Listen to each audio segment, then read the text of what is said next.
আসসালামু আলাইকুম। আমরা আজকে আমাদের এমপিপিটিটার ইফিসিয়েন্সি দেখাবো। আপনারা দেখতে পাচ্ছেন যে মিটারে এখন 6 এম্পিয়ার। এটা হলো আমাদের সোলারের তার। আমাদের 7 তালা থেকে 355 ওয়াট দুইটা প্যানেল থেকে 7 তালা থেকে মোটামুটি এখন সোলার থেকে আমরা পাচ্ছি হলো 6 এম্পিয়ার।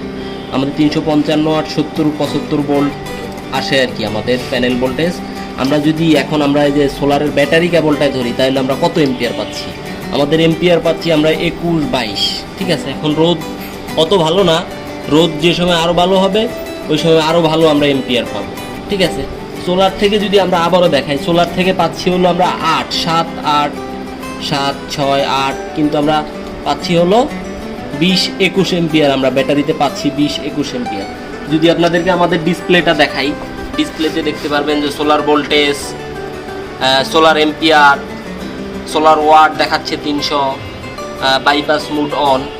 আমাদের এটা যখন 14.4-এ চলে যাবে, আমাদের ইনভার্টারের ভোল্টেজটা যখন 14.4-এ চলে যাবে, আমাদের এমপিপিটিটা আমাদের আইপিএসটাকে ব্যাকআপে নিয়ে যাবে। ব্যাকআপে নিয়ে আমাদের সরাসরি সোলার থেকে চলবে। এই যে আমাদের সাইন ওয়েভ একটা আইপিএস লাগানো আছে, আর হলো আমাদের এমপিপিটি লাগানো আছে।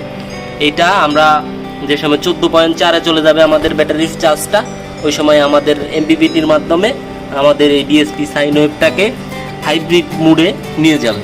হাইব্রিড মুডে নিয়ে আমাদের সোলার থেকে সরাসরি আমাদের যে অফিসের যত যা কিছু আছে সব কিছু সোলার থেকে চলবে।